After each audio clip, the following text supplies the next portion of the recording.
Bismillahirrahmanirrahim. Innalhamdalillahi wassalatu wassalamu ala rasulillah wa ala alihi wa sahbihi wa mawalah. Asyhadu la ilaha illallah wahdahu la syarikalah wa asyhadu anna sayyidina Muhammadan abduhu wa rasuluhu la nabiyya ba'dah. Assalamualaikum warahmatullahi wabarakatuh. Rasa puji dan rasa syukur tiada henti kita panjatkan kehadirat Allah Subhanahu wa Ta'ala, dan sholawat juga salam kita tujukan kepada junjungan tertinggi kita Nabi Muhammad Shallallahu Alaihi Wasallam, di mana di hari yang penuh berkah ini kita dapat berkumpul untuk mengikuti kajian virtual Al-Kalam bersama Kiai Haji Dr. Ali Nurdin MA dengan tema kajian Tadabbur Surat Al-Baqarah ayat 35, yaitu turun dari surga. Saya Rima Wirasakti mengundang rekan-rekan sekalian, apabila ada yang hendak ditanyakan kepada Pak Ustadz, silahkan dituliskan di chat, dan sesi tanya jawab akan kami hadirkan di bagian akhir kajian ini. Langsung saja kami persilakan Bapak Ustadz Ali Nurdin untuk memulai kajian. Waktu dan tempat kami persilakan. Assalamualaikum warahmatullahi wabarakatuh. Alhamdulillah, salatu wassalamu ala rasulillah wa ala alihi wa sahbihi mawalah, la hawla la quwata illa billah. Allahumma faqihna fid din wa 'allimna ta'wil, amma ba'd. Bapak Ibu sekalian, rahmatullah, untuk lebih berkahnya kaji kita sore ini, mari kita mengawali dengan bersama-sama membaca basmalah. Bismillahirrahmanirrahim. Baik, kita akan lanjutkan. Kemarin kita sudah berbicara tentang bagaimana iblis yang menolak bersujud kepada Adam di hadapan Allah Subhanahu wa taala ketika diperintahkan, akhirnya dia diusir, ya.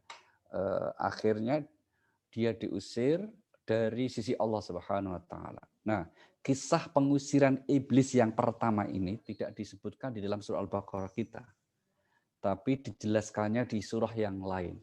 Maka iblis itu mengalami 2 kali pengusiran, ya. Pengusiran yang pertama secara individual karena dia menolak bersujud menghormati Adam. Inilah yang kemudian kita lihat misalnya di surah nomor 7, surah Al-A'raf, ya, ayat yang ke-12. Dari ayat yang ke-12 ini kisah pengusiran iblis dari hadapan Allah Subhanahu wa taala. Ya. Surah Al-A'raf, surah nomor 7, dimulai dari ayat yang ke-12. Bismillahirrahmanirrahim.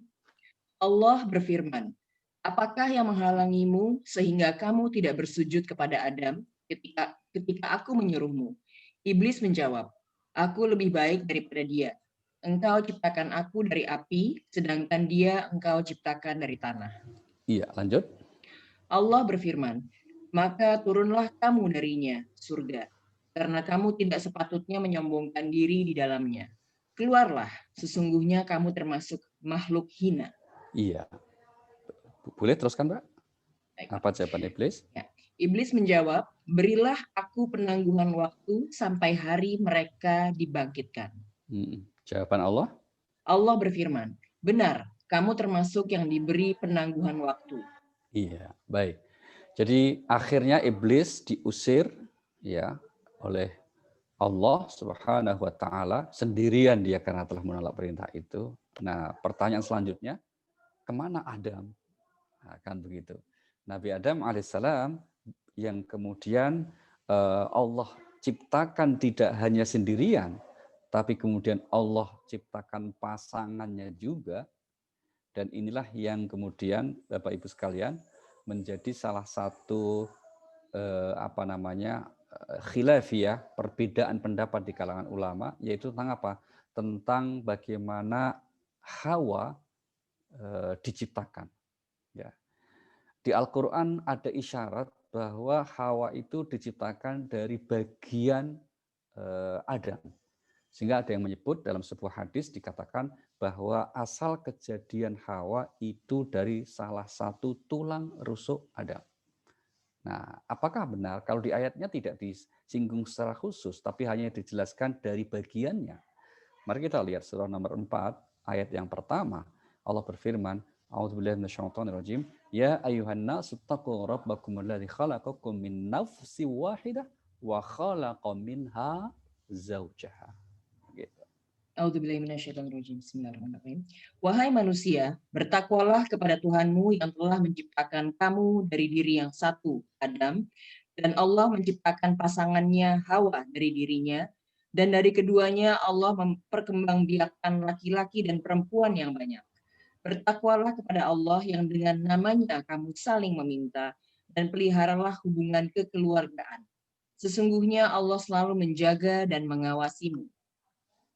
Iya, kata-kata dalam ayat ini yang mengatakan dan dia menciptakan darinya pasangannya, yaitu Hawa. Kata-kata darinya, yaitu dari Adam, itulah yang menjadikan pendapat yang menyebut Hawa terbuat dari tulang rusuk Adam. Dari konstruksi pemikiran itulah ada yang kemudian menyatakan bahwa perempuan itu adalah underbow dari seorang laki-laki. Maka posisinya akan selalu nomor 2 di bawah hegemoni laki-laki. Tentu ini pendapat yang tidak sepenuhnya benar, tidak dapat kita benarkan. Karena apa? Asal kejadian ini tidak berarti menunjukkan posisi. Karena di ayat yang lain kita samakan bahwa posisi laki dan perempuan itu hakikatnya sama, hanya peran yang berbeda. Ya, tapi mereka punya kesempatan yang sama untuk meraih kebahagiaan, meraih kemuliaan di sisi Allah Subhanahu wa taala. Ya, ini mohon maaf ini nyimpang dikit ya, karena tidak sedikit ada kelompok yang kurang ramah dengan penafsiran seperti ini. Dia selalu punya alasan untuk mengatakan bahwa perempuan posisinya selalu di bawah laki-laki dalam hal statusnya. Nah, Al-Quran sekali lagi justru hadir ini untuk meluruskan pandangan seperti itu. Sekedar contoh, mari kita lihat buktinya di surah nomor 16, ayat yang ke-97, surah 16, ayat 97, nanti dan banyak ayat yang lain ya. Allah berfirman misalnya, Man 'amila shalihan min dzakarin aw untha wa huwa mu'min falanuhyiyannahu hayatan thayyibah. Bismillahirrahmanirrahim. Barang siapa mengerjakan kebajikan, baik laki-laki maupun perempuan, dalam keadaan beriman, maka pasti akan kami berikan kepadanya kehidupan yang baik, dan akan kami beri balasan dengan pahala yang lebih baik dari apa yang telah mereka kerjakan. Iya, baik laki-laki maupun perempuan. Nah, kata-kata baik laki-laki maupun perempuan ini menunjukkan kesamaan, ekualitas antara laki perempuan di hadapan Allah Subhanahu wa taala. Baik, nah kita kembali. Setelah iblis diusir, akhirnya kemudian Allah Subhanahu wa taala kemudian memberi kesempatan kepada Adam alaihissalam beserta istri untuk kemudian mendiami surga dan menikmati segala fasilitas Allah di dalam surga itu. Nah, inilah di ayat yang sore ini menjadi awal tadabbur kita, yaitu surah 2 ayat 35. Wa qulna ya Adamu uskun anta wa zaujukal jannata wa kula minha raghadan haitsu syi'tuma wa la taqraba hadhihi syajarah fatakuna minadh dhalimin. Silakan. Ya. Bismillahirrahmanirrahim. Dan kami berfirman, wahai Adam, tinggallah engkau dan istrimu di dalam surga, dan makanlah dengan nikmat berbagai makanan yang ada di sana sesukamu. Tetapi janganlah kamu dekati pohon ini. Nanti kamu termasuk orang-orang yang zalim. Iya. Allah berfirman, wa qulna wahai Adam, tinggallah kalian di surga bersama istri ya. Ya, nikmati semua fasilitasnya, jangan dekati pohon ini. Wala taqraba hadhihi syajarah. Jangan dekati pohon ini. Nanti kamu akan zalim. Sedikit kita menggarisbawahi Bapak Ibu tentang larangan Allah di dalam surga. Ini yang kemudian menjadikan para ulama diantaranya ada yang berpendapat bahwa surga yang didiami Nabi Adam itu berbeda dengan surga yang kelak akan dimasuki oleh orang-orang beriman di akhirat nanti. Semoga kita semuanya nanti. Kenapa? Karena kalau surga yang nanti dimasuki oleh orang-orang beriman di akhirat tidak akan ada larangan sama sekali. Bahkan yang haram pun menjadi halal. Misalnya seperti minuman. Kalau di dunia kan haram khamr itu, tapi di sana ternyata boleh. Tapi di surga yang Allah pernah menyuruh Adam tinggal, ternyata ada larangannya. Yaitu apa? Jangan dekati pohon ini. Ini salah satu alasan, tapi biarlah itu menjadi perdebatan yang saya kira bukan pokok ya, bukan penting. Satu hal yang pasti bahwa Allah meminta Adam dan Hawa untuk tinggal di surga dengan satu ketentuan, yaitu apa? Tidak boleh mendekati pohon. Apa itu pohon yang tidak boleh didekati? Nah, nanti jawabannya di ayat yang lain ya. Tapi kita sekarang lihat dulu bagaimana Al-Quran memiliki kebiasaan kalau ada larangan yang menggunakan redaksi jangan dekati, itu artinya sesuatu yang akan sangat besar tarikan perbuatan buruknya. Di Al-Quran itu tidak kurang dari 5, Bu. Ada 5 ayat yang redaksinya jangan dekati. Salah satunya ini. Mari kita lihat ayat yang lain ya. Ini sekedar untuk perbandingan saja. Yang berikutnya misalnya Allah menyatakan jangan dekati perbuatan zina. Ya. Ini contohnya di surah nomor 17 ayat yang ke-32. Wala taqrabuz zina innahu kana fahisyah wa sa'a sabila. Bismillahirrahmanirrahim. Dan janganlah kamu mendekati zina. Zina itu sungguh suatu perbuatan keji dan suatu jalan yang buruk. Iya, jangan kamu dekati zina. Jangan ada yang kemudian berkata, alhamdulillah aku nggak pernah mendekati zina, tapi langsung saja, naudzubillah min dzalik. Mendekati saja dilarang, apalagi melakukan. Kenapa Allah berfirman jangan dekati? Karena ini perbuatan kalau seseorang mendekati nanti umumnya akan terkena. Sama Nabi Adam juga. Ya, nanti kena akhirnya gitu. Nah, 3 ayat yang lain itu saya kira tidak perlu dibaca, saya informasikan saja. Jangan mendekati harta anak yatim, wala taqrabu malal yatim. Yang keempat, jangan dekati istri kalau sedang haid. Ya, kecuali kalau sudah suci nanti. Yang kelima, Pak, jangan dekati sholat kalau kalian sedang mabuk. Ini ketika homer belum diharamkan. Nah, itu contoh-contoh redaksi larangan yang menggunakan redaksi jangan kamu dekati. Untuk menunjukkan apa? Bahwa perbuatan yang dilarang itu sungguh kuat tarikannya bagi yang mendekat. Maka redaksinya Allah katakan jangan dekati. Nah, kemudian apa yang terjadi kemudian? Ternyata akhirnya Nabi Adam mendekati gitu. Nah, karena mendekati, maka yang terjadi apa? Yang terjadi adalah pelanggaran. Sekarang mari kita lihat bagaimana cara iblis untuk meyakinkan Adam agar mau memakan buah itu. Surahnya nomor 20 ya, surah nomor 20 namanya surah Toha, ayat yang ke-120.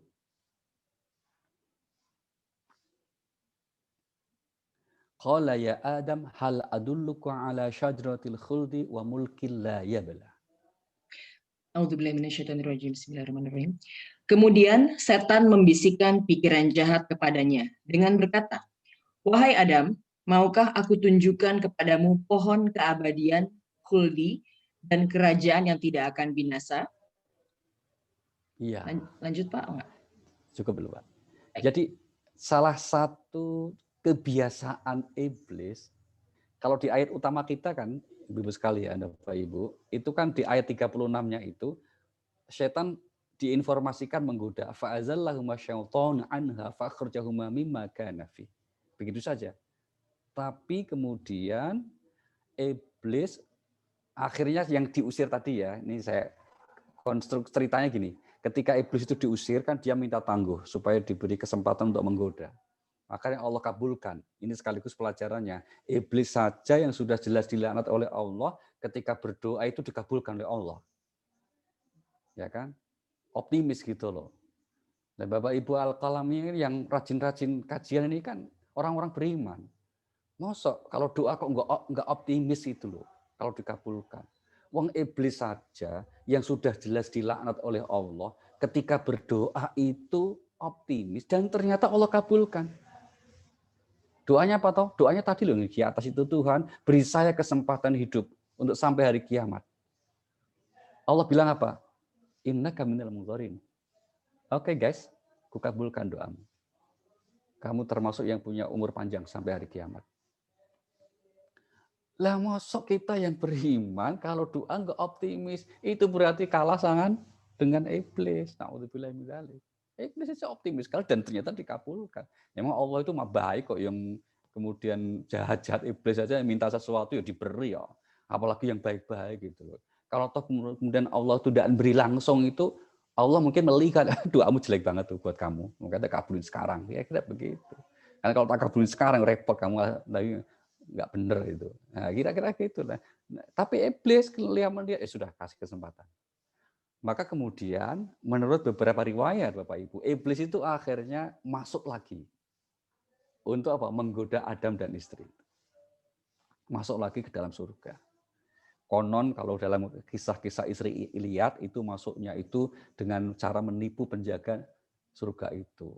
Tapi ya saya kira tidak terlalu penting ya. Yang penting intinya kemudian iblis itu masuk lagi dan kemudian memperdaya, menggoda Adam dan istri. Ingat Bapak Ibu ya, yang digoda itu Adam dan istri. Bukan hanya istrinya, karena ada sementara orang yang berpendapat, berpandangan bahwa yang digoda iblis itu istrinya. Terus istrinya yang goda suaminya, begitu loh. Jadi kira-kira gini konstruksinya itu kalau menurut pendapat ini. Jadi iblis itu goda Hawa, istri Adam gitu. Itu pohon itu enak loh, bagus sekali, namanya pohon keabadian. Kalau kamu pengen abadi, makan aja itu, bilang sama suamimu. Maka akhirnya terus Hawa datang ke suaminya, yaitu Adam itu. Mas Adam, katanya bagus ini buah. Nah, kira-kira gitu. Itu konstruksi cerita yang tidak benar. Karena apa? Yang digoda iblis itu dalam ayat lanjutannya, tadi dikatakan, ya, justru malah Adam. Ayat yang barusan dibaca, surah Toha 120 itu loh. Ya kan? Dikatakan apa? Ya Adam, yang dipanggil iblis itu Adam. Hal adulluka ala syajaratil khuldi wa mulkin la yabla. Maukah kutunjukkan ini pohon yang kamu dilarang mendekatinya itu, tahu nggak namanya pohon apa? Jawaban Adam apa? Enggak tahu saya pohon apa. Ini saya kasih tahu ya. Jangan bilang-bilang sama yang lain. Itu namanya pohon keabadian. Atau bahasa Arabnya khuldi. Itu pohon keabadian. Jadi yang memberi nama itu pohon keabadian, itu iblis Bapak Ibu. Allah sendiri tidak pernah memberi nama itu pohon apa. Hanya larangan, jangan dekati pohon ini wahai Adam. Kira-kira begitu. Tapi iblis melihat celah, wah ini Adam nggak tahu pohon apa. Makanya langsung bikin hoax. Ya, bikin berita bohong.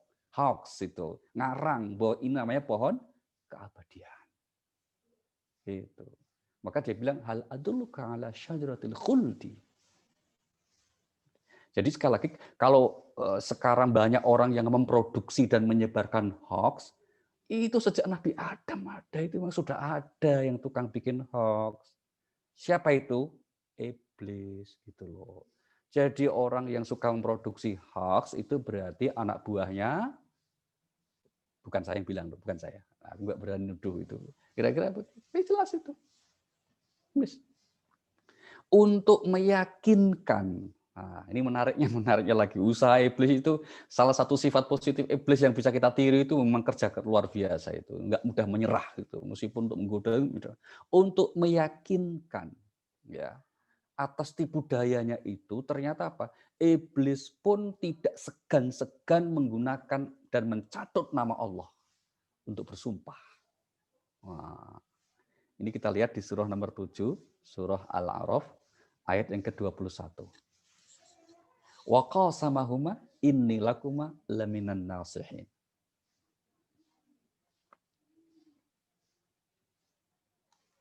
Silakan Mbak, pendek saja. Surah 7, ya, ayat 21. Auzubillahiminasyaitonirrajim. Bismillahirrahmanirrahim.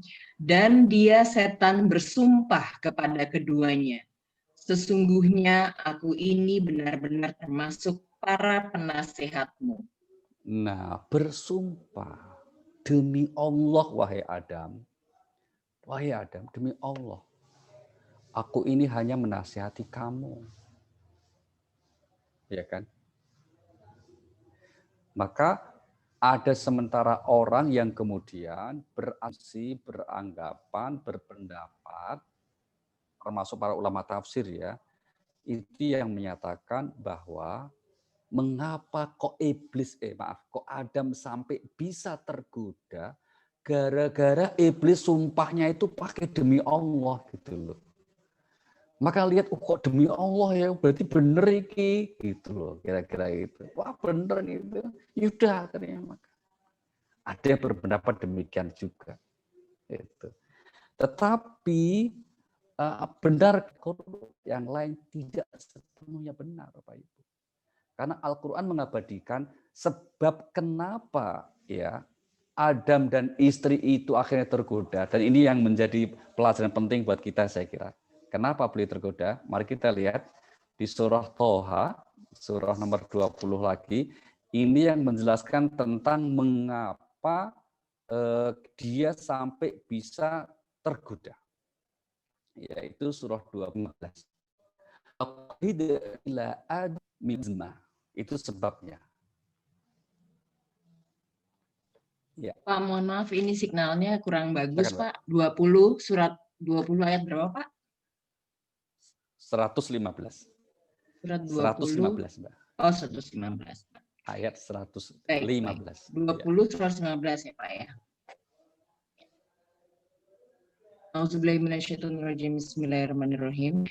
Sungguh telah kami pesan kepada kemauan yang kuat padanya. Nah, ada dua penyebab mengapa Adam dan istri melanggar larangan. Ya. Yang pertama apa? Dia lupa. Ya lupa, namanya juga manusia. Ya. Yang kedua apa? Allah katakan kami tidak mendapatinya kuat untuk menghindari larangan itu. Ya. Nah, inilah yang menjadi penyebab kenapa umumnya manusia berbuat dosa itu dua hal. Lupa dan juga apa? Dan juga tidak memiliki semangat untuk meninggalkan larangan itu. Disinilah pentingnya kenapa Allah menyuruh karena sholat untuk Ibu ya mengerjakan sholat dengan baik ya maka insya Allah itu masih selamat itu masih selamat. Kalau toh kemudian akhirnya melaksanakan perbuatan dosa itu enggak keterusan lah kalau masih sholat itu. Karena ada juga yang STMJ sholat terus masih jalan tuh ada yang begitu. Tapi itu umumnya enggak banyak karena memang kekuatan dan kalau satu pemerintahan ya itu meskipun mungkin menurut sementara orang katakanlah berbuat zalim selama mereka tidak melarang umat Islam melaksanakan sholat maka tidak boleh memberontak. Kenapa?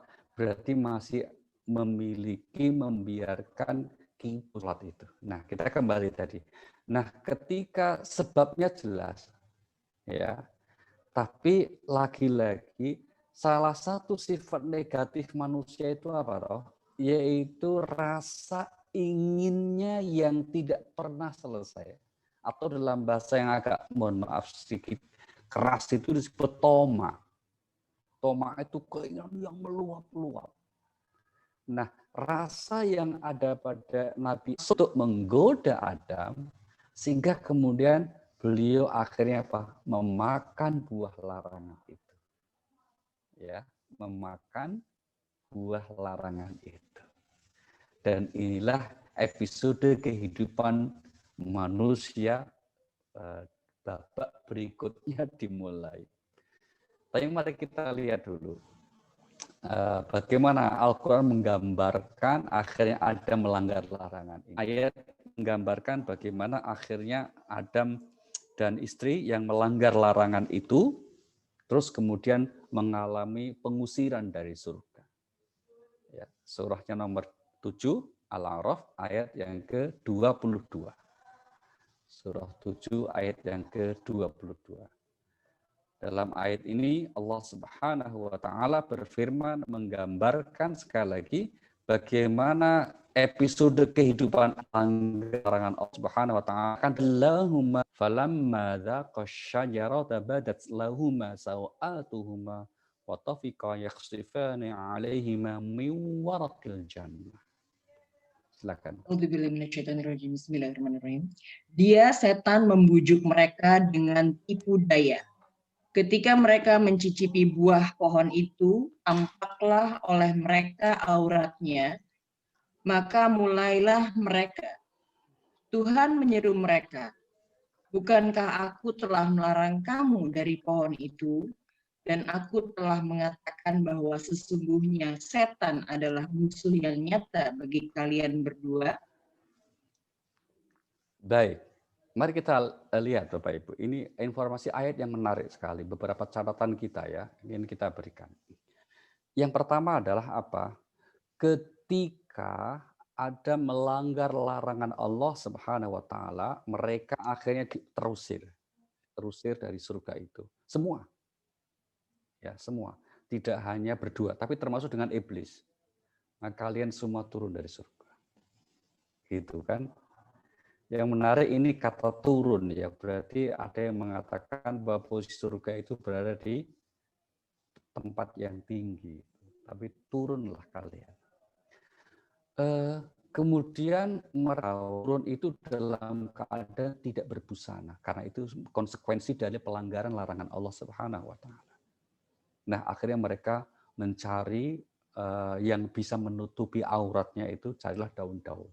Nah, ayat ini mengisyaratkan bahwa menutup aurat itu fitrah manusia. Fitrah itu artinya bawaan setiap orang itu memiliki auratnya.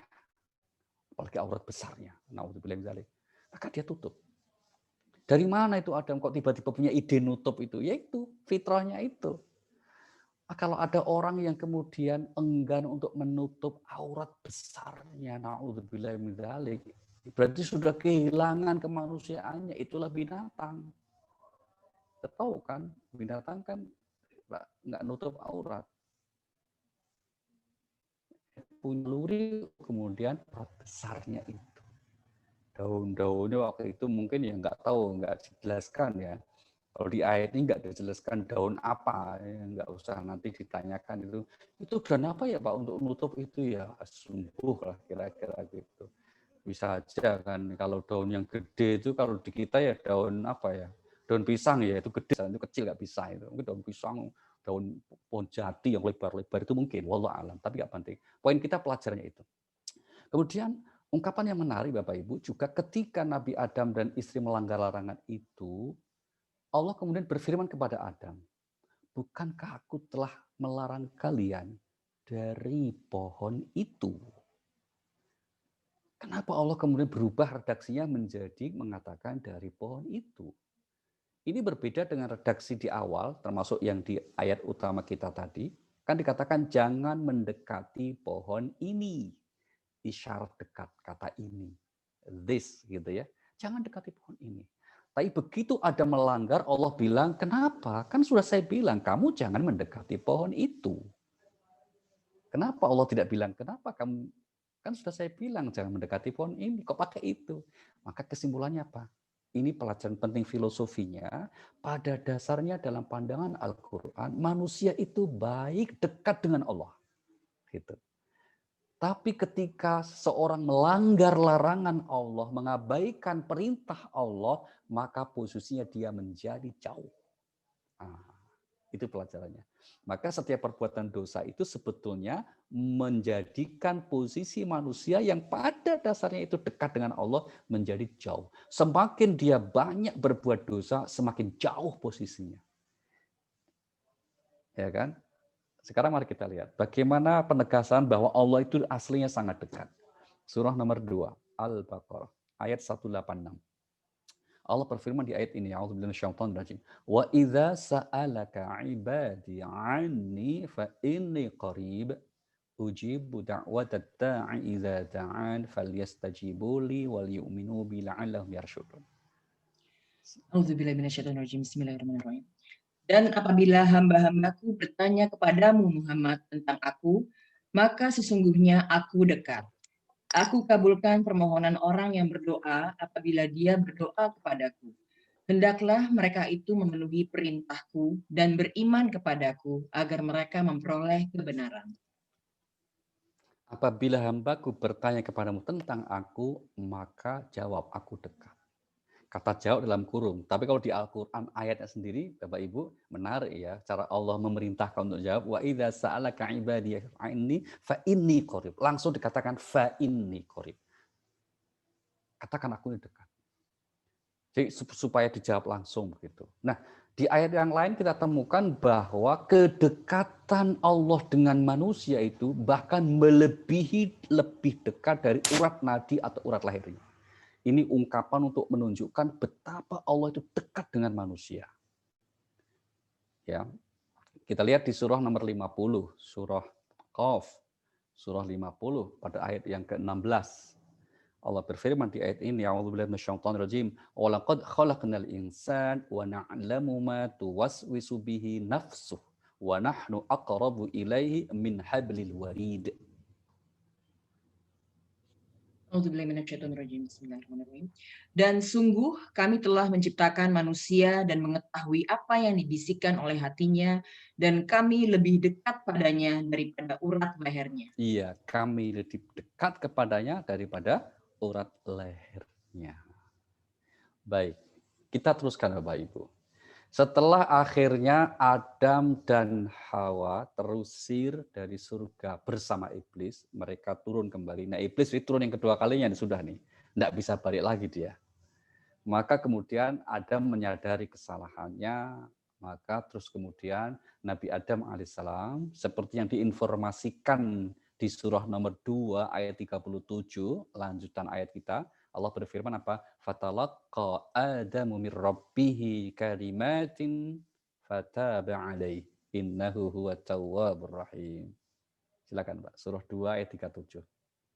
Kelanjutannya. Bismillahirrahmanirrahim. Kemudian Adam menerima beberapa kalimat dari Tuhannya, lalu dia pun menerima tobatnya. Sungguh Allah Maha Penerima Tobat, Maha Penyayang. Nah, ini salah satu sisi kelebihan manusia, Bapak Ibu ya. Manusia itu memang punya kemungkinan, punya potensi untuk berbuat dosa, untuk berbuat salah, untuk khilaf gitu. Tetapi Allah Subhanahu wa taala demikian besar kasih sayangnya kepada manusia, maka apa? Maka kemudian memberi kesempatan untuk bertobat. Nah, dalam konteks ini maka kemudian ayat 37 ini kemudian Allah memberi notifikasi kepada Adam, kuterima tobatmu Adam. Kuterima gitu. Nah, bagaimana cara Adam bertobat? Kan begitu. Bagaimana Nabi Adam alaihissalam bertobat? Informasi tentang Nabi Adam yang bertobat itu dalam munajat doanya yang kemudian menjadi doa kita bersama. Inilah doa utama Nabi Adam alaihissalam ketika bertobat yang disebutkan di surah nomor 7 Al-A'raf pada ayat yang ke-23, ke-23. Dalam doa ini Adam berkata, Rabbana zalamna anfusana wa illam taghfir lana wa tarhamna lanakunanna minal khasirin. Bismillahirrahmanirrahim. Keduanya berkata, ya Tuhan kami telah menzolimi diri kami sendiri. Jika Engkau tidak mengampuni kami dan memberi rahmat kepada kami, niscaya kami termasuk orang-orang yang rugi. Iya, ya Tuhan kami telah menzolimi diri kami sendiri. Sebuah redaksi doa pengakuan yang sangat-sangat dalam Bapak Ibu, yaitu apa? Setiap pelanggaran terhadap larangan Allah, hakikatnya itu penzoliman terhadap diri sendiri. Itu pelajaran pentingnya. Maka kalau kita sering mendengar ungkapan, ada perbuatan yang disebut menzolimi diri sendiri itu apa? Nomor satu ini, yaitu apa? Melanggar larangan Allah. Maka kalau ada orang yang melanggar larangan Allah, sebenarnya yang rugi itu ya bukan Allah, tapi diri sendiri. Orang yang melanggar larangan Allah, orang mengabaikan perintah Allah, berarti dia telah menzolimi dirinya sendiri. Contohnya ini. Yang menarik, kalau kita lihat di ayat yang lain, ada beberapa peristiwa yang diabadikan oleh Al-Quran yang kita kategorikan sebagai bentuk penzoliman terhadap diri sendiri. Di samping pelarangan ini, apalagi? Mari kita lihat. Termasuk perbuatan yang zalim terhadap diri sendiri itu, berbuat aniaya terhadap diri sendiri itu adalah kalau kita suka emosi, marah, tidak menggunakan cara berpikir yang jernih. Ini kalau contohnya adalah Nabi siapa? Nabi Musa alaihissalam. Jadi para nabi itu ya pernah khilaf, tapi kemudian terus bertobat dan tobatnya diterima. Gitu. Jadi kalau kita model yang bukan siapa-siapa ini sering khilafnya itu ya wajar aja. Gitu. Nggak usah terus pura-pura jadi malaikat, terus jadi orang suci. Enggak lah, kita manusia biasa. Nanti terus bertobat. Dan setelah bertobat itu nanti berbuat salah lagi. Iya manusia.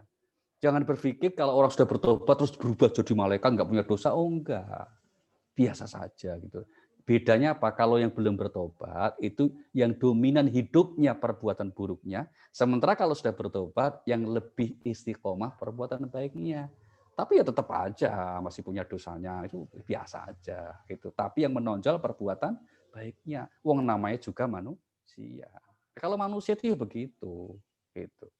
Sebaliknya kalau berbuat jahat, berbuat dosa, jangan langsung dihakimi dia seperti setan, apalagi iblis. Jangan, wong tetap manusia punya kesempatan untuk bertobat. Sekarang mari kita lihat Nabi Musa yang pernah berbuat khilaf. Surah 28. Namanya surah Al-Qasas. Ayatnya yang ke-15-16. A'udzubillahi minasyaitonir rajim. Wa dakhala al-madinata 'ala hin khaflatin min ahliha fawajada fiha rajulaini yaqtatilan. Hadza min syi'ati wa hadza min aduwwih dan seterusnya. Silakan, Pak. Dan dia Musa masuk ke kota Memphis ketika penduduknya sedang lengah. Maka dia mendapati di dalam kota itu dua orang laki-laki sedang berkelahi, yang seorang dari golongannya Bani Israel dan yang seorang lagi dari pihak musuhnya kaum Fir'aun. Orang yang dari golongannya meminta pertolongan orang yang dari pihak musuhnya.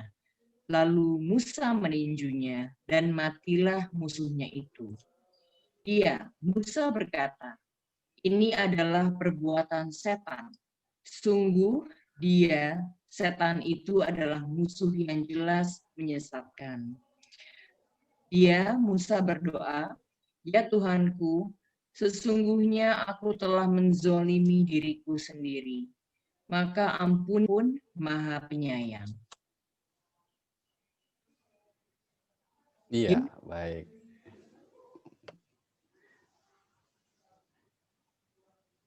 Jadi kisahnya Nabi Isa alaihissalam, Nabi Musa maaf ya, ketika di kota Memphis, di kota Mesir, kota kuno Mesir, namanya Memphis. Ya. Itu usia remaja beliau itu. Usia remaja melihat ada dua orang berantem. Satu temannya, satu grup, orang non-pri. Nabi Musa di Mesir itu non-pri. Ya, berantem sama orang pribumi. Gitu. Nah terus kemudian yang temannya itu lihat Musa lewat langsung minta tolong. Tolong saya bantu. Maka Musa tanpa berpikir panjang, tanpa bertanya-tanya apa masalahnya, langsung bantu temannya, pukul, mati. Padahal maksudnya mungkin hanya bela saja. Gitu. Nah maka terus kemudian beliau bertobat di ayat 16-nya itu, Rabbi inni zalamtu nafsi, Tuhan aku telah menganiaya diriku sendiri. Yaitu apa? Karena pukul tadi. Emosi, beliau itu yang mikir-mikir dulu, nanya-nanya dulu, kenapa kalian berantem? Nggak mesti nanya-nanya dulu. Apa masalahnya? Itu tidak kemudian lantas kemudian langsung emosi begitu. Maka dari kisah ini kesimpulannya apa? Setiap sikap yang menunjukkan tidak bisa mengontrol diri, emosi, sebenarnya dia sedang mendolimi dirinya sendiri. Yang rugi itu dia sendiri. Contoh paling nyata Bapak Ibu, saya ingin kasih contoh yang paling nyata ya. Kita sebagai orang tua punya anak, apalagi masih kecil, terus kita marah. Marah anak kita itu. Coba nanti setelah marah hebat ya di siang harinya itu, anak kita itu kan tidur malam gitu. Lihat wajahnya. Tanpa terasa pasti kita merasa menyesal, maafin mama ya, nah. Maafin papa ya. Mesti begitu. Apalagi pegang hidungnya, sama banget ini nggak ketuker ini. Kayak gitu. Itu pasti langsung kita merasa betul, merasa bersalahnya luar biasa begitu. Berarti apa? Orang marah itu aslinya yang sakit kita.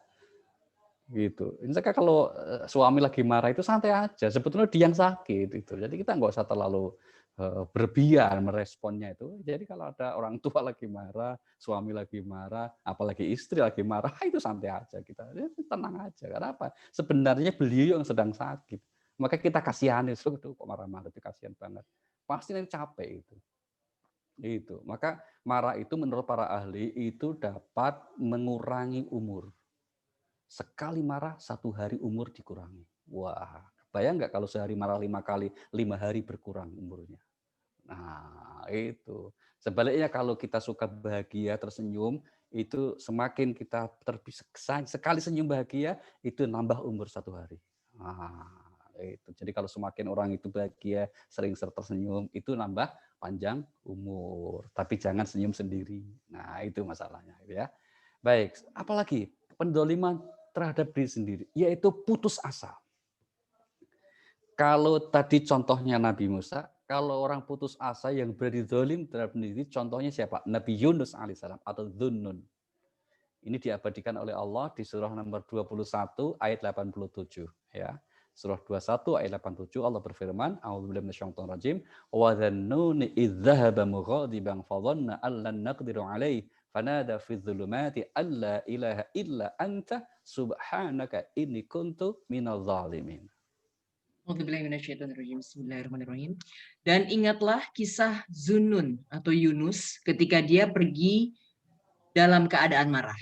Lalu dia menyangka bahwa kami tidak akan menyulitkannya. Maka dia berdoa dalam keadaan yang sangat gelap.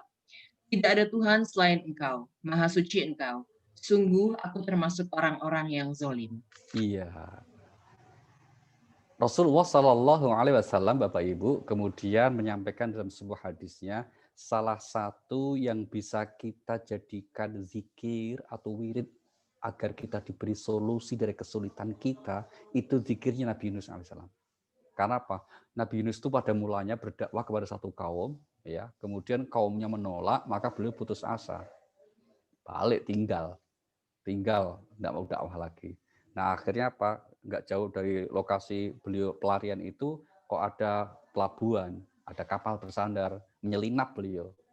Setelah menyelinap, pergi, kapal berlayar, oleng. Awak kapal tahu ini pasti ada penumpang gelap, maka diundi. Setiap undian mesti jatuhnya Nabi Yunus. Ketiga undiannya Nabi Yunus lagi, maka kena beliau dilempar ke laut. Nah dimakan oleh ikan. Ya, ikan apa? Ikan gede gitu aja. Nggak usah dikasih judul ikan paus atau ikan hius. Pokoknya ikan gede. Karena judulnya Hud. Hud itu kan yang besar sekali.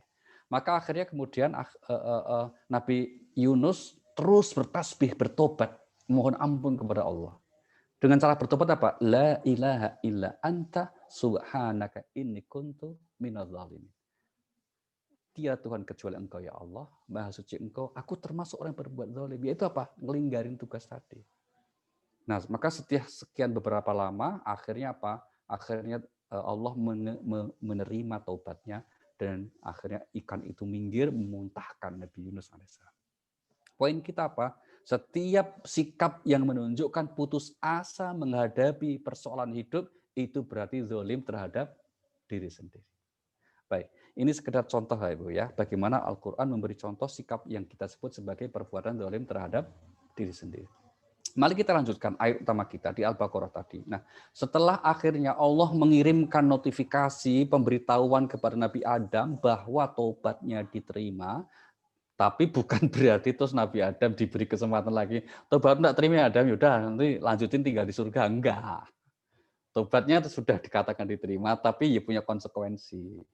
Konsekuensinya akhirnya apa? Akhirnya ya semuanya tadi harus keluar dari surga. Nah, untuk mendiami bumi, untuk menjadi kehidupan di bumi ini. Ini yang Allah apa? Tapi sekali lagi, betapa besar sayangnya Allah Subhanahu wa taala kepada makhluknya yang berjenis manusia ini, di mana moyangnya adalah Adam. Allah pun kemudian menyatakan apa yang difirmankan Allah. Lanjutan, silakan. Surah nomor 2 ayat 38 ya Mbak. Allah berfirman, "Qul nahbitu minha jami'a fa imma ya'tiyannakum minni hudan faman tabi'a hudaya fala khaufun 'alaihim wala hum yahzanun." Bismillahirrahmanirrahim. Kami berfirman, turunlah kamu semua dari surga. Kemudian jika benar-benar datang petunjukku kepadamu, maka barang siapa mengikuti petunjukku, tidak ada rasa takut pada mereka dan mereka tidak bersedih hati. Iya. Poin kita pada pernyataan barang siapa yang mengikuti petunjukku, tidak akan ada kekhawatiran dan kesedihan. Ini artinya apa Bapak Ibu? Artinya ketika anak cucu Adam yaitu manusia yang kemudian akhirnya berkembang di bumi ini, menjalani kehidupan ini, dan Allah kemudian mengirimkan petunjuk-petunjuknya, hidayah-hidayahnya. Ini sudah pernah kita bahas ya ketika di surah Al-Fatihah ayat yang kelima, ihdinas siratal mustaqim, ya, ayat yang ke-6 itu. Maka kemudian Allah menyatakan kamu akan memperoleh kehidupan seperti di surga juga kok. Itu. Ya Pak, tidak ada kekhawatiran dan kesedihan. Nah, artinya apa? Setiap orang yang kemudian berikhtiar dalam kehidupannya ini untuk berusaha mengikuti selalu petunjuk-petunjuk Allah, pada dasarnya nanti dalam menjalani kehidupan ini bisa mencicipi sedikit kehidupan seperti di surga. Yaitu tidak diliputi kekhawatiran dan kesedihan. Syaratnya apa? Mengikuti petunjukku. Petunjuk Tuhan itu apa? Ya, kemarin saya garis besarnya ada yang bersifat umum yaitu hati nurani kita yang dipandu oleh akal yang sehat dan juga apa? Petunjuk agama yang dibawa para rasul. Kalau kita yang dibawa oleh Nabi kita Muhammad sallallahu alaihi wasallam dalam Al-Qur'an dan As-Sunnah. Itu. Maka orang yang berusaha istiqamah mengikuti petunjuk Allah itu, maka tidak akan ada kekhawatiran dan kesedihan. Itu yang juga ditegaskan Allah di ayat yang lain, yaitu di surah nomor 46 ayat yang ke-13. Innalladzina qalu rabbunallah tsumma istaqamu fala khaufun 'alaihim wala hum yahzanun. Silakan Mbak, 46:13. Bismillahirrahmanirrahim. Sesungguhnya orang-orang yang berkata Tuhan kami adalah Allah, kemudian mereka tetap istiqomah. Tidak ada rasa khawatir pada mereka dan mereka tidak pula bersedih hati. Iya, ya, istiqomah di dunia ini. Tidak khawatir dan tidak sedih hati. Berarti apa? Bisa mencicipi surga. Jadi untuk bisa mencicipi kehidupan di surga, seperti kelak nanti di akhir itu, di dunia ini bisa, yaitu dengan cara apa? Berusaha sungguh-sungguh mengikuti petunjuk Allah. Meskipun tentu saja kualitas kebahagiaan yang Allah berikan di dunia memang tidak apple to apple dengan yang di surga kelak. Gitu. Tapi redaksinya sama. Redaksi bahwa tidak ada kekhawatiran dan kesedihan. Nah, caranya sekali lagi mengikuti petunjuk Allah Subhanahu wa taala. Sebaliknya, bagi orang-orang yang enggan mengikuti petunjuk Allah, ya, maka lanjutan ayat ini sebagai penutup dari rangkaian kisah tentang kekhalifahan manusia di bumi, yaitu surah 2:39, walladzina kafaru wa kadzdzabu biayatina ulaika ashabun nar hum fiha khalidun. Bismillahirrahmanirrahim. Adapun orang-orang yang kafir dan mendustakan ayat-ayat kami, mereka itu penghuni neraka. Mereka kekal di dalamnya. Yang menarik Bapak Ibu, ayat ini tidak menyebut orang-orang yang ingkar itu bagaimana di dunianya. Yang disebutkan ya di akhiratnya. Mereka kekal di neraka. Apa ini maknanya itu? Salah satu maknanya adalah bahwa boleh jadi orang-orang yang selama hidupnya itu mengingkari Allah, mengingkari Tuhan, memang bisa merasakan kesenangan hidup di dunia ini. Gitu. Tapi untuk di akhirat tidak. Kira-kira begitu. Ya. Sehingga kemudian, ini berbeda. Kalau orang beriman, kalau manusia beriman, Allah tegaskan nih, supaya kemudian ini percaya bahwa kalau orang itu istiqomah mengikuti petunjukku, maka hidupnya akan bahagia dunia dan akhirat. Gitu. Dunia dan akhirat bahagia. Tapi kalau orang itu mengingkarinya, mengingkari petunjuk Allah, Allah ancamnya hanya di akhirat. Karena apa? Boleh jadi di dunia orang ini merasakan kesenangan. Ya kan? Itulah yang dialami seperti Fir'aun, seperti Qarun. Dia merasakan kesenangan, kejayaan, kira-kira gitu. Maka Allah berkali-kali pesan, jangan kalian mengukur ridhonya Allah itu berdasarkan materi di dunia ini. Karena untuk orang-orang yang tidak disukai Allah pun, terkadang Allah juga memberikan materi, kesenangan-kesenangan. Nah, maka dari sini sekali lagi, yang dapat kita ambil pelajaran pentingnya, kalau kita buat review sedikit Bapak Ibu, Allah menjadikan manusia sebagai khalifahnya, kemudian tinggal di bumi ini, diberikan perintah dan larangan, dan agar lulus maka Allah kasih petunjuk, yang mengikuti maka dia akan bahagia, yang tidak mengikuti akan tidak bahagia di akhirat nanti.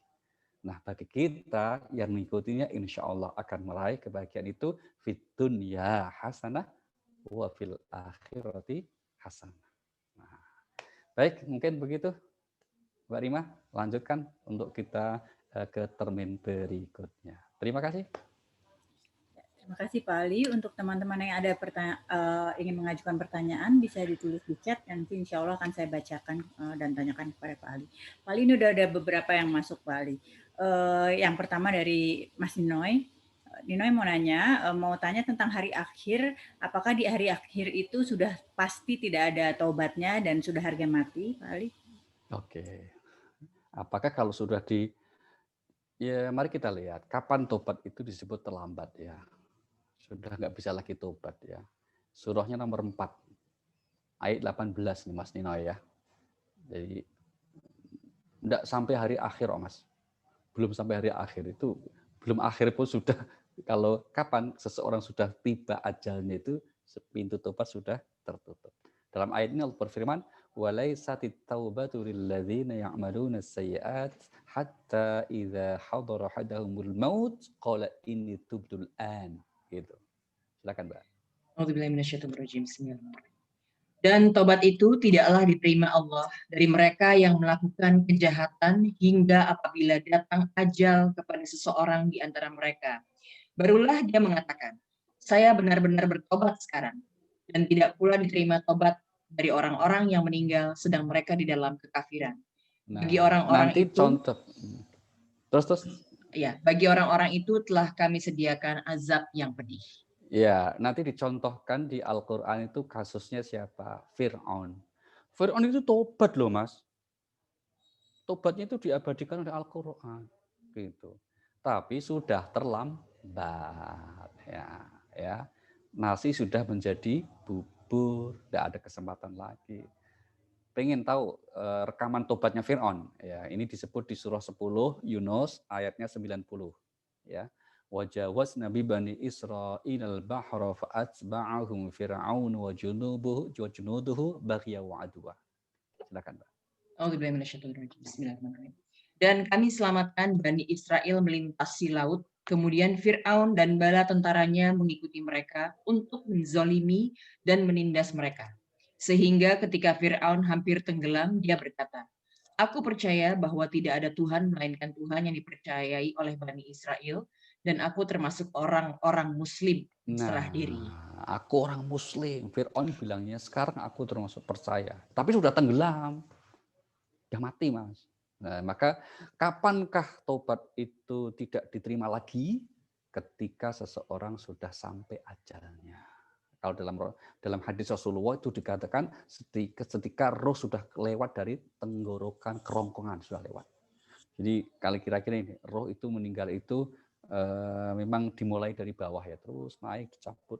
Nah, kira-kira gitu, maksudnya begitu ya. Nah, setelah lewat sini, udah selesai. Tapi kalau masih di bawah sini, berarti masih ada kesempatan untuk bertobat. Tapi ya enggak usah nunggu situasi seperti itulah kalau untuk bertobat. Itu sekarang aja gitu.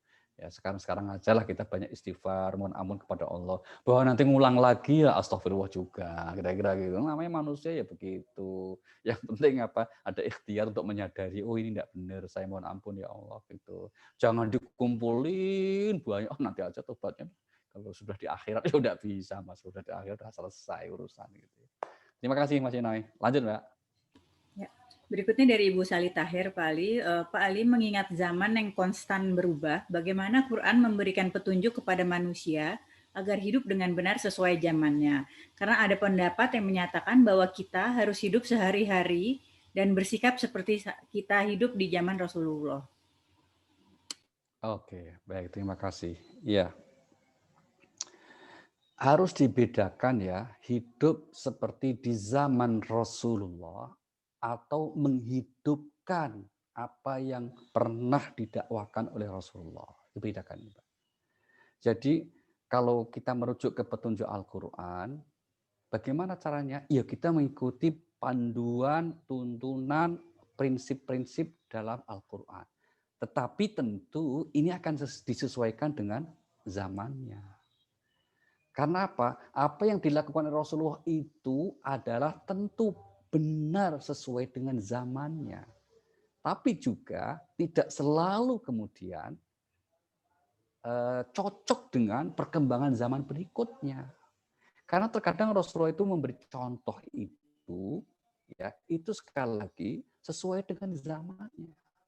Contoh misalnya, contoh. Kita ambil contoh tentang apa? Pengobatan Nabi, tibu Nabi. Para ulama sepakat bahwa pengobatan model Nabi itu adalah contoh, bukan satu-satunya. Kenapa? Tidak semua penyakit ditemukan di zaman Rasulullah. Karena Nabi bercontoh tibu Nabi itu misalnya apa itu? Bekam, hizamah. Bekam itu mengeluarkan darah gitu, ya kan? Juga kemudian pengobatan dengan apa? Misalnya dengan ya bekam, terus dengan habatus sauda. Tentu itu pasti benar sesuai dengan konteks zaman saat itu. Umumnya penyakit masih sangat sederhana. Tapi begitu penyakit sudah demikian rupa, ada COVID, nggak mungkin kita kemudian orang sedang sekarang COVID bekam itu nggak mungkin. Apa Nabi salah? Nggak mungkin Nabi salah. Nabi benar sesuai dengan konteks zaman itu. Maka apa? Apa yang disampaikan Rasulullah, dicontohkan Rasulullah Shallallahu Alaihi Wasallam, sekali lagi itu kita yakini benar. Tapi tidak kemudian harus kita kembali ke belakang dengan layar terlek mengikuti apa yang Rasulullah. Tidak. Tapi yang kita ikuti adalah prinsip-prinsip yang dijalani oleh Rasulullah Sallallahu Alaihi Wasallam, bukan dalam bentuk prakteknya. Karena kalau dalam bentuk prakteknya kita tidak akan bisa sepenuhnya mengikuti itu. Contohnya apa? Teknologi semakin maju.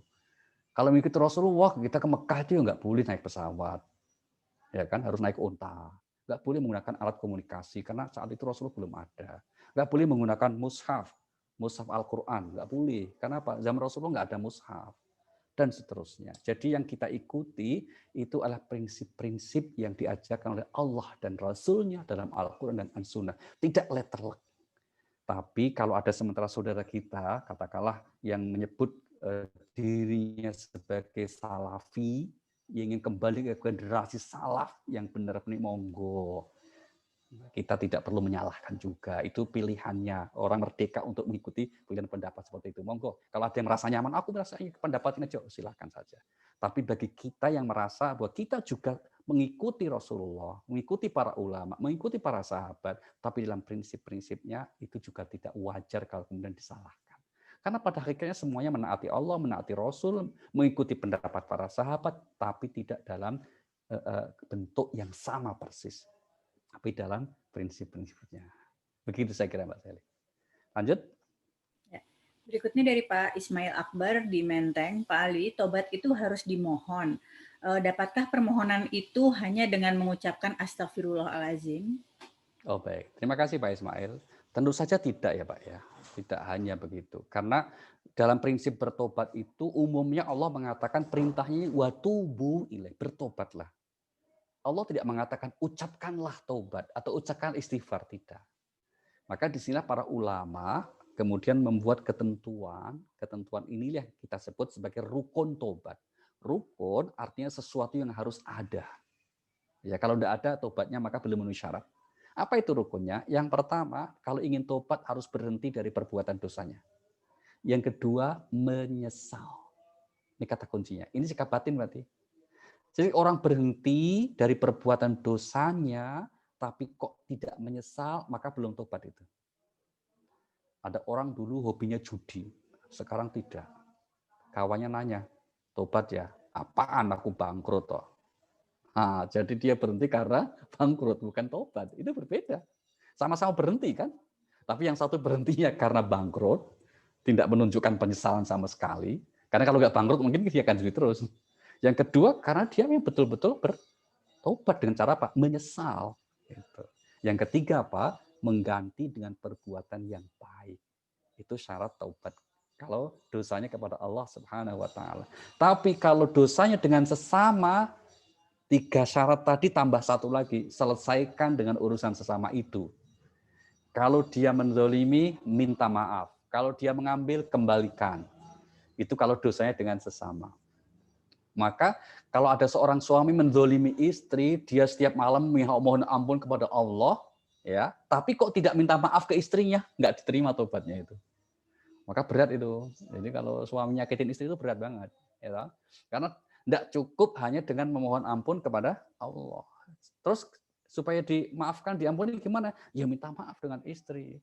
Disinilah masalahnya, banyak suami yang jarang mau minta maaf kepada istri. Itu masalahnya. Yang banyak malah istri minta maaf kepada suami. Oh, yang salah itu suami, yang minta maaf malah istri. Nggak tahu kenapa itu. Mungkin gengsi kali. Tapi kalau pengalaman ya bukan gengsi sih, karena nggak biasa aja. Suami itu jarang minta maaf ke istri karena tidak biasa. Kan nggak biasa. Kadang-kadang kalau suami minta maaf, istri malah kaget. Itu maafin ya Bu, ada apa? Lu malah kaget akhirnya itu. Ya itu kan nggak biasa gitu ya. Baik, begitu Pak Ismail. Tapi minta maaf tidak harus memperoleh maaf kan Pak? Kan kadang-kadang ada juga orang udah minta maaf, tapi yang dimintain maaf nggak mau maafin. Gimana tuh Pak? Ya tugas kita hanya minta maaf, Pak, bukan mendapat maaf. Jangan lupa. Kalau kita sudah minta maaf dengan setulus hati, orang yang kita mintai maaf itu terus jawabnya apa? Sampai kuburan kamu nggak tak maafin. Atau sampai 7 turunan kamu nggak tak maafin. Nah, urusan kita bukan mendapat maaf, tapi urusan kita meminta maaf. Ada juga minta maaf itu sebetulnya nggak harus terus terang, Mbak. Apalagi kalau sekali lagi contoh dalam keluarga itu, suami itu minta maaf kan nggak harus terus terang, maafin ya Dinda, maafin ya sayangku, kan nggak gitu. Kalau sudah transfer itu udah minta maaf berarti lah. Kira-kira dari kita minta maaf terus nggak transfer itu kan percuma juga gitu. Maksudnya transfer nafkah sehari-hari itu loh, itu kan gitu. Kalau dia memberi nafkahnya gitu, meskipun nggak minta maaf itu berarti sudah minta maaf. Daripada minta maaf tapi nggak transfer nafkahnya, wah itu musibah itu. Kan gitu kan. Berarti apa? Tidak melaksanakan kewajibannya. Nauzubillah min dzalik gitu. Oke, Mbak, lanjut. Apalagi kalau transfer bonusnya juga ya Pak ya. Nah, iya apalagi itu. Aduh.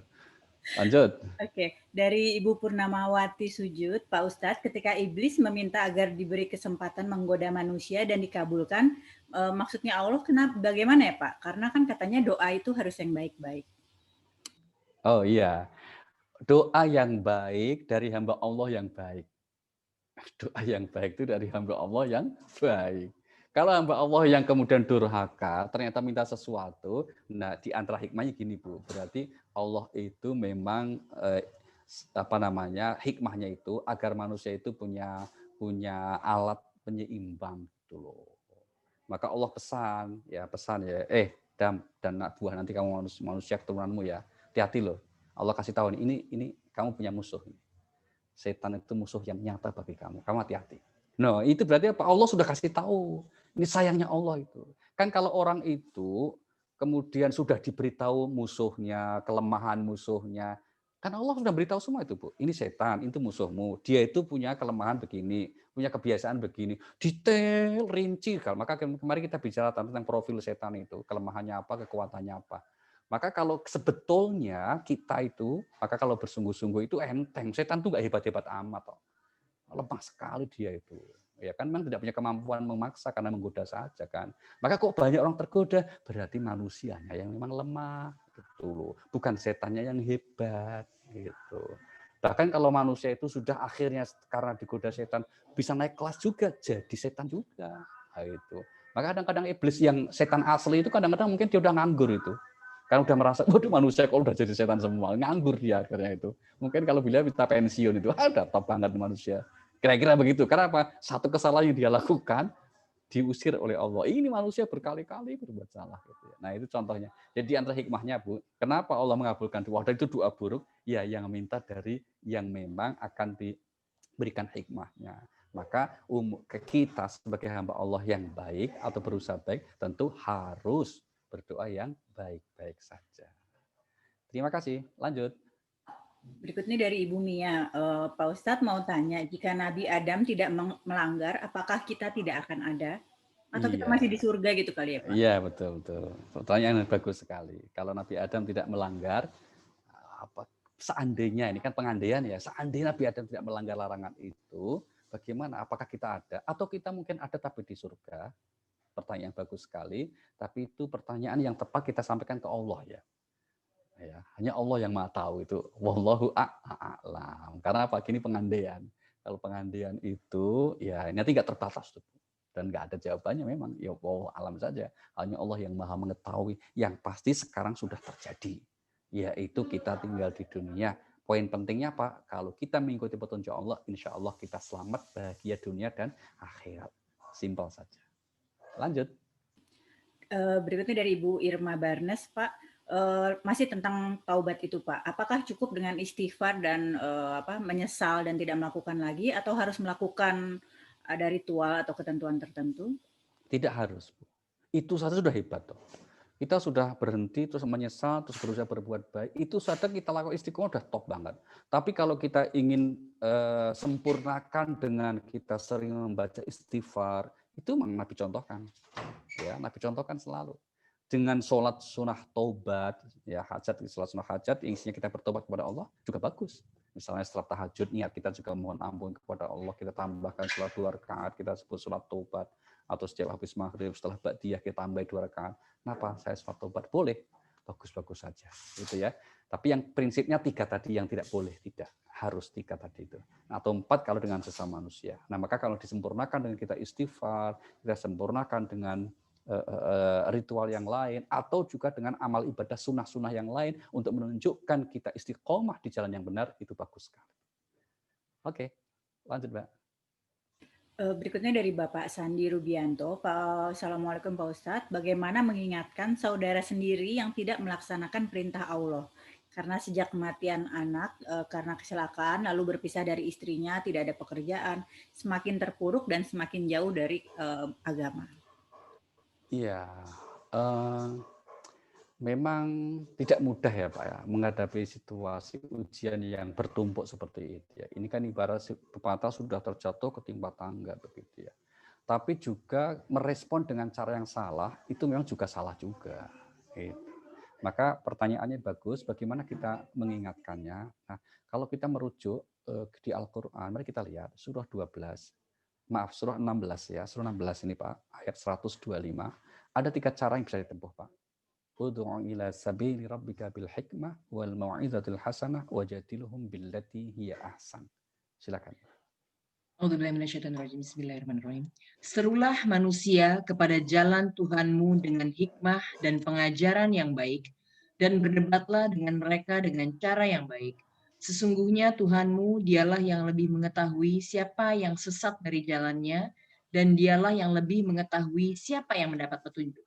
Yang pertama, hikmah itu sikap yang bijaksana. Jadi kalau saudara kita memang membutuhkan bantuan, kita bantu dulu. Ya kita bantu, kalau butuh bantuannya teman untuk ngobrol, teman untuk ngopi, atau bantu kalau kita punya kemampuan dengan materi, kita beri. Itu nomor 1. Ini bil hikmah namanya, bersikap bijaksana. Yang kedua, kalau kita harus memberi nasihat, lakukan dengan nasihat yang baik, mau'izatil hasanah. Jangan menghakimi, jangan menjudge. Ya. Tapi kita ikut berempati dulu, bisa mengerti beratnya masalah yang dihadapi gitu. Yang kedua itu, yang ketiga seandainya dia merespon terus ada argumentasi, lakukan dengan cara yang terbaik. Sampaikan bahwa itu bukan sikap yang bijaksana, dengan seperti itu nggak akan menyelesaikan masalah dan seterusnya. Satu lagi Pak, doakan. Ya, doakan dengan membaca suratul Fatihah, misalnya untuk saudaraku si Fulan bin Fulan itu Al-Fatihah. Dalam hati kita mohon supaya diberi jalan keluar yang baik, diberikan kesabaran, ketabahan, dan yang penting hidayah untuk kembali ke jalan yang benar. Begitu. Terima kasih. Ya, berikutnya dari Mas Ninoy lagi nih Pak. Bagaimana cara kita meminta maaf kepada orang yang pernah kita zolimi dan sudah tidak tahu orangnya ada di mana? Oke, doakan Mas. Caranya doakan. Ya enggak usah pasang status. Biasanya minta maaf pasang status kira-kira gitu ya. Oh, untuk kawanku yang sudah tidak ketahuan kemana, tolong maafkan saya, enggak usah gitu. Doakan saja kalau tidak pernah merasa menzaliminya, mohonkan kepada Allah supaya kawan yang pernah kita zalimi ini selalu diberikan keberkahan, selalu diberi kebaikan. Dan ya Allah, kiranya Engkau beri kesempatan bisa bertemu, saya ingin minta maaf. Nah, udah. Insya Allah itu Allah akan lihat, Tuhan tahu apa yang di hatimu. Nah, akhirnya gitu. Rabbukum a'lamu bima fi nufusikum. Tuhan tahu apa yang kamu niatkan dalam hatimu itu. Oke. Mungkin terakhir nih ya dari Ibu Evita, Pak Ali, kenapa Allah menciptakan manusia padahal dengan malaikat dan syaitan di surga sudah aman. Tetapi kenapa Allah menciptakan Adam sehingga terjadi konflik dengan izin? Oh.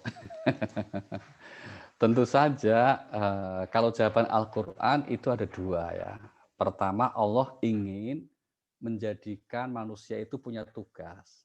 Yang itu nggak bisa dilakukan oleh dua makhluk Tuhan itu. Malaikat dan jin nggak bisa.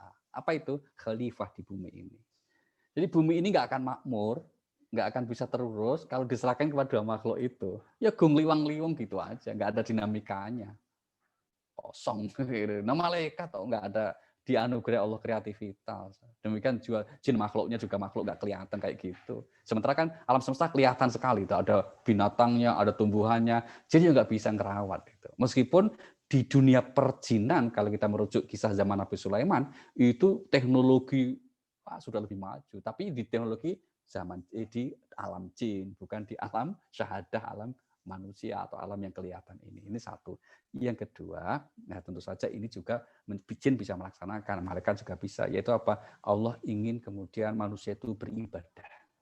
Jin juga bisa, ama wa khalaqtul jinna wal insa illa liya'budun. Aku tidak ciptakan jin dan manusia melainkan supaya beribadah. Nah, selebihnya hikmahnya kenapa? Wallahu a'lam.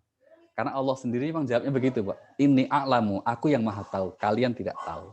Ya, maka kemudian wallahu a'lam persisnya. Yang jelas sekarang ini kalau sudah dalam tanda petik kita dianugerah jadi manusia, sudah kita syukuri alhamdulillah. Kita tidak ditakdirkan jadi jin, tersuduh alhamdulillah. Kita ditakdirkan menjadi manusia ini alhamdulillah. Kok ditakdirkan? Allah bisa saja kalau kita mentakdirkan kita sebagai jin kan bisa. Tapi kok jadi manusia kita syukuri. Ini berarti makhluk yang paling mulia dan nanti paling disayang, dekat dengan Allah Subhanahu wa taala kelak di akhirat nanti. Insya Allah. Gitu Mbak, terima kasih. Mungkin demikian Bapak sekalian. Sekali lagi mari kita memanjatkan doa dengan baca suratul Fatihah. Mungkin ada di sebagian saudara kita, jamaah kita yang sedang dalam keadaan sakit, kita doakan semoga diberikan kesembuhan ya Allah. Yang sedang punya kesulitan-kesulitan hidup, semoga Allah berikan kemudahannya. Yang punya hajat yang baik, semoga Allah kabulkan. Al-Fatihah. A'udzubillahi minasyaitonirrajim. Bismillahirrahmanirrahim. Alhamdulillahirabbil alamin arrahmanir rahim maliki yaumiddin. Iyyaka na'budu wa iyyaka nasta'in ihdinas siratal mustaqim. Shiratal ladzina an'amta 'alaihim ghairil maghdubi 'alaihim waladdallin. Amin. Terima kasih Mbak Rima akan menutup kaji kita. Wassalamualaikum warahmatullahi wabarakatuh. Waalaikumsalam warahmatullahi wabarakatuh. Subhanakallahumma wa bihamdika asyhadu alla ilaha illa anta astaghfiruka wa atubu ilaik. Terima kasih banyak Pak Ali atas ilmu yang tentunya akan sangat bermanfaat untuk kami. Kajian yang akan datang insya Allah akan kami selenggarakan pada hari Minggu 24 Januari 2021 masih mentadaburi surat Al-Baqarah ayat berikutnya. Terima kasih banyak atas perhatian dan waktunya Bapak Ibu sekalian. Mohon maaf apabila ada kekurangan. Saya Rima Wirasakti, perwakilan dari Kajian Al-Kalam undur diri. Wassalamualaikum warahmatullahi wabarakatuh. Waalaikumsalam warahmatullahi wabarakatuh.